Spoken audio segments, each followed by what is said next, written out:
दोस्तों, मैं जापान आनंद आपका अपना YouTube channel student study centre में एक बार फिर से स्वागत करते हैं। दोस्तों, आज हम क्लास 12 का जो बायोलॉजी सेक्शन का मोस्ट विवियर वस्तुनिष्ठ प्रश्न लेके आए हैं, जो एग्जाम जो होने वाले हैं उसके लिए काफी लाभदायक होगा सभी स्टूडेंट के लिए। दोस्तों, एक बार बता देना चाहता हूं कि आप लोग इस वीडियो को क्रमबद्ध तरीके से देखें और आपके एग्जाम के लिए काफी लाभदायक होगा, काफी बेनिफिट होगा। इसलिए आइए चलते सेशन पे। दोस्तों, प्रथम क्वेश्चन यहाँ पे लिए हैं कि मानव की गुणों सूत्रों की संख्या कितनी होती है। दोस्तों, अगर मानव की बात किया जाए तो मानव के गुण सूत्रों की संख्या 46 होती है। कितना होती है? 46 गुण सूत्रों की संख्या होती है। मानव के गुण सूत्रों की संख्या क्या होती है दोस्तों? 46 गुणसूत्र होते हैं। अगर जोड़ा में पूछेगा दोस्तों, तो मानव के गुणसूत्र जोड़ा में 23 जोड़े होती है। कितना जोड़े होते हैं दोस्तों? 23 जोड़े का होता है, ठीक ना। तो मनुष्य में गुणसूत्रों की संख्या कितनी होती है? 46 होते हैं और जोड़े में पूछे तो 23 जोड़े होते हैं, ठीक है दोस्तों। उसके बाद दोस्तों आगे की ओर बढ़ते हैं क्रमबद्ध तरीके से और धीरे धीरे सभी प्रश्नों का विश्लेषण पूर्वक करते हुए हम लोग क्रमबद्ध तरीके से दोस्तों अध्ययन करेंगे। आइए देखते हैं। कहता बायोगैस का उदाहरण है। दोस्तों, बायोगैस का उदाहरण दोस्तों, हमारे वर्तमान समय में पेड़ पौधा के अंधाधुंध क्या हो रहे हैं दोस्तों? कटाई हो रहा है, जिससे बायोगैस की प्रदर्शन क्षमता बहुत तेजी से क्या हो रहा है दोस्तों? बढ़ते जा रहा है। तो बायोगैस का उदाहरण दोस्तों कई बार एग्जाम में पूछे गए हैं, सभी एग्जाम में पूछे गए हैं कि बायोगैस का उदाहरण क्या है। आखिर बायोगैस का उदाहरण क्या सब है दोस्तों? Methane, carbon dioxide, hydrogen sulphide, ये सभी बायोगैस का उदाहरण है। फिर से सुनिएगा, मीथेन, कार्बन डाइऑक्साइड और हाइड्रोजन सल्फाइड, ये सभी दोस्तों बायोगैस का उदाहरण है। अगर मीथेन का हम रासायनिक सूत्र बोले तो दोस्तों CH4 होते हैं। कितना होता है? CH4 होते हैं। कार्बन डाइऑक्साइड का रासायनिक सूत्र क्या होता है? CO2। और हाइड्रोजन का क्या होता है दोस्तों? H2। क्या होता है? H2। ये सभी दोस्तों बायोगैस का उदाहरण है। तो कभी कभी पूछ लिए जाते हैं कि मीथेन के रासायनिक सूत्र क्या होते हैं दोस्तों? CH2। कार्बन डाइऑक्साइड का सूत्र क्या होता है? CO2, ठीक है दोस्तों। H2 हाइड्रोजन का, ये सभी के सभी दोस्तों क्या है? बायोगैस का क्या है? उदाहरण होते हैं दोस्तों। तो इसको एक अच्छे तरीके से क्रमबद्ध तरीके से दोस्तों देखते रहिए, मेरे साथ बने रहिए और काफी महत्वपूर्ण प्रश्न का हमने यहाँ पे लिए हैं और उसका विश्लेषण करते हैं। कहता है जीवाश्म ईंधन का उदाहरण है। जीवाश्म ईंधन का उदाहरण है दोस्तों जीवाश्म ईंधन। आखिर जीवाश्म ईंधन जो होते हैं दोस्तों, हमारी पृथ्वी के अंदर लाखों करोड़ों वर्ष तक दमे रहने के कारण और ऑक्सीजन के अनुपस्थिति के कारण गर्म होके एक चट्टान के रूप ले लेता है, जिसको हम क्या करते हैं दोस्तों? जीवाश्म ईंधन कहते हैं। दोस्तों, जीवाश्म ईंधन के अंतर्गत आते हैं कोयला, पेट्रोलियम, गैस और लकड़ी। ये सभी दोस्तों जीवाश्म ईंधन का उदाहरण होता है। क्या होता है दोस्तों? जीवाश्म ईंधन का उदाहरण कोयला, पेट्रोलियम, गैस एवं लकड़ी, ये सभी क्या होते हैं दोस्तों? जीवाश्म ईंधन का क्या होते हैं? उदाहरण होता है। अगर कोयला की बात किया जाए दोस्तों, तो कोयला कितने प्रकार के होते हैं दोस्तों? कोयला 4 प्रकार के होते हैं। वैसे ये सेक्शन तो बायोलॉजी में नहीं है, फिर भी इसका बारे में बता देते हैं दोस्तों। कोयला जो होते हैं दोस्तों 4 प्रकार के होते हैं। सबसे अच्छा कोयला होता है एंथ्रासाइड। क्या होता है दोस्तों? एंथ्रासाइड। सबसे उत्तम कोयला क्या होता है दोस्तों? एंथ्रासाइड। उसके बाद होता है दोस्तों बिट्यूमिनस। उसके बाद क्या होता है दोस्तों? बिट्यूमिनस। उसके बाद होता है दोस्तों लिग्नाइट। क्या होता है दोस्तों? लिग्नाइट। और उसके बाद होता है दोस्तों पिट कोयला। यानी सबसे न्यूनतम कैटेगरी का जो कोयला होता है दोस्तों वो होता है पिट कोयला, और सबसे उत्तम कैटेगरी का जो कोयला होता है दोस्तों वो होता है एंथ्रासाइड। ये ज्योग्राफी का सेक्शन है। तो यहाँ पे जीवाश्म ईंधन के बारे में हम चर्चा कर रहे थे, तो चलिए इस प्रकार से विश्लेषण करें। तो जीवाश्म ईंधन का उदाहरण होता है, तो इसको याद रखिए दोस्तों, कोयला, पेट्रोलियम, गैस एवं लकड़ी, ये जीवाश्म ईंधन का उदाहरण होता है। तो एग्जाम में पूछ लेते हैं डायरेक्ट जीवाश्म ईंधन का उदाहरण इनमें से कौन है। तो इस प्रकार याद रखिएगा जीवाश्म ईंधन का उदाहरण। आइए जानते हैं दोस्तों अगला क्वेश्चन। कहता है ग्रीन हाउस गैस का उदाहरण है दोस्तों ग्रीन हाउस गैस का उदाहरण है मीथेन, क्लोरोफ्लोरोकार्बन, कार्बन डाइऑक्साइड। ये सभी के सभी ग्रीन हाउस गैस का क्या होता है? उदाहरण होता है। तो इसका रासायनिक नाम देखते हैं दोस्तों। अभी मीथेन का सूत्र क्या है, रासायनिक सूत्र क्या होता है, CH4 होता है। और क्लोरोफॉर्म के क्या क्या होता है, CFC क्लोरोफ्लोरोकार्बन, CFC क्लोरोफ्लोरोकार्बन। और कार्बन डाइऑक्साइड का सूत्र क्या होता है, रासायनिक CO2। ये कभी कभी डायरेक्ट पूछ लेते हैं कि रासायनिक नाम से इनमें से कौन ग्रीन हाउस गैस है। तो CH4 क्या है दोस्तों, मीथेन ग्रीन हाउस गैस है। CFC क्लोरोफ्लोरोकार्बन दोस्तों ये भी क्या है, ग्रीन हाउस गैस है।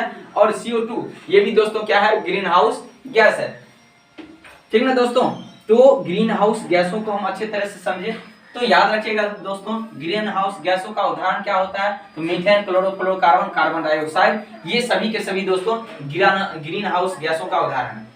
अगला क्वेश्चन है दोस्तों, उभयलिंगी प्राणी का उदाहरण है। दोस्तों उभयलिंगी जो प्राणी होता है दोस्तों वो होता है केचुआ।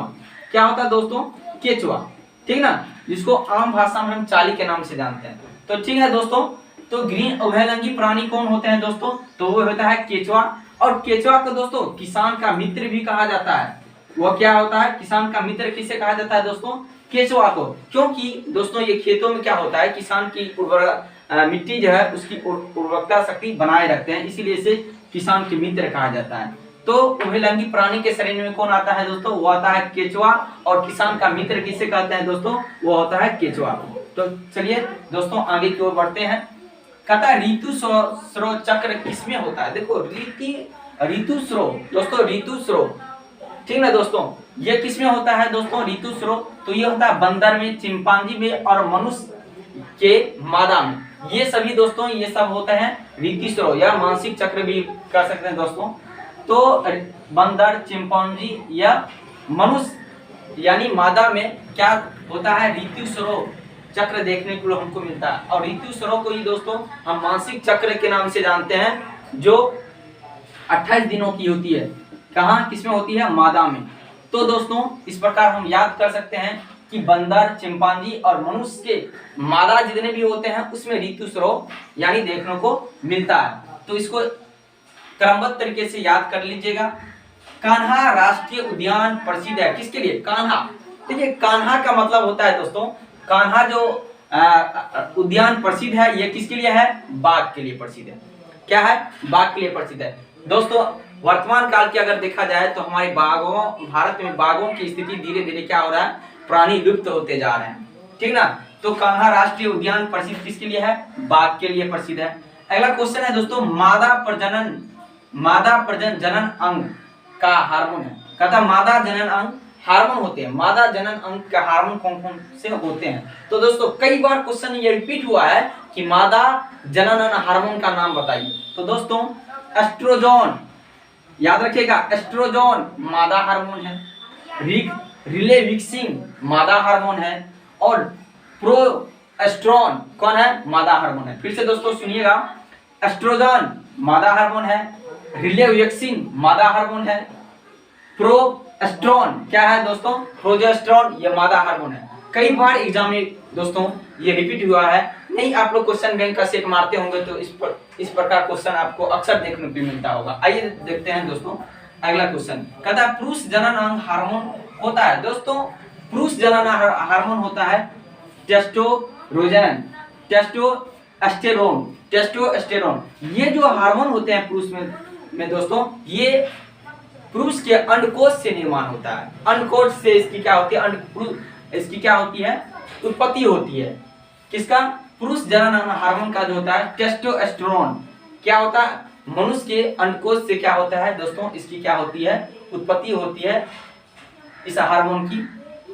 और इसे जो हार्मोन जो होते हैं बहुत सक्रिय होते हैं दोस्तों। आगे बढ़ते हैं, गेंडा अभयारण्य किस राज्य में उपस्थित है। गेंडा अभयारण्य दोस्तों ये असम में पड़ता है। कहाँ पड़ता है, असम में। दोस्तों असम में एक और राष्ट्रीय उद्यान है काजीरंगा नेशनल पार्क, जो किसके लिए फेमस है दोस्तों, एक सींग वाला गेंडे के लिए फेमस है। किसके लिए फेमस है, एक सींग वाला गेंडे के लिए दोस्तों ये क्या है दोस्तों, प्रसिद्ध है। तो गेंडा अभयारण्य किस राज्य में उपस्थित है दोस्तों, तो असम में। असम किसके लिए फेमस है दोस्तों, एक सींग गेंडे वाले, राष्ट्रीय सींग वाले गेंडा के लिए। उसके बाद दोस्तों एडिना का उदाहरण है दोस्तों। एडिना क्या है दोस्तों, योजक करी है। क्या है, योजक करी। तो याद रखिएगा एडिना क्या है, तो योजक करी है। क्या है दोस्तों? योजक करी है। और डीगो दोस्तों, डीगो जो है इसमें विलुप्त प्राणी को क्या होता है, विलुप्त प्राणी की जो संख्या को सूची जो होते हैं उसको गिनता है, तो उसे हम डीगो कहते हैं। तो डीगो में किसकी गणना होती है? तो डीगो में गणना होती है विलुप्त प्राणी की, जो भारत से धीरे धीरे क्या हो रहा है, विलुप्त हो रहा है। जैसे चीता हो गया दोस्तों, गिद्ध हो गया, ये सब विलुप्त प्राणी है। तो डीगो में उसी प्राणी का गणना किया जाता है जिसमें विलुप्त प्राणी जो भारत की यहाँ से क्या होती है दोस्तों, विलुप्त हो जा रहे हैं। उसके बाद आते हैं दोस्तों कुछ श्वसन अंगों के बारे में जान लेते हैं। तो दोस्तों मनुष्य का श्वसन अंग क्या है? तो ये सभी को पता होना चाहिए, वह फेफड़ा है। तो मनुष्य का श्वसन अंग क्या है दोस्तों? फेफड़ा। मछली का श्वसन अंग क्या है दोस्तों? श्वसन अंग ये क्या है दोस्तों? ये है गिल्स। क्या है दोस्तों? गिल्स। तो मछली का श्वसन अंग क्या है दोस्तों? गिल्स। मनुष्य का श्वसन अंग क्या है दोस्तों? फेफड़ा। ठीक ना दोस्तों? उसके बाद देखते हैं तेलचट्टा का श्वसन अंग क्या है दोस्तों? तेलचट्टा का ये होता है ट्रेकिया। क्या होता है दोस्तों? ट्रेकिया।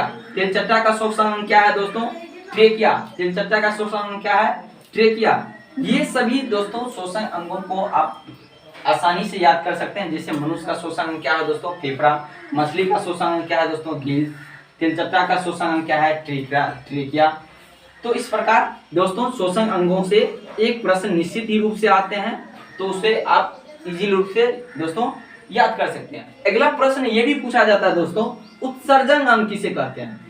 उत्सर्जन अंग किसे कहते हैं और कौन कौन से होते हैं? उत्सर्जन अंग किसे कहते हैं और कौन कौन से होते हैं दोस्तों?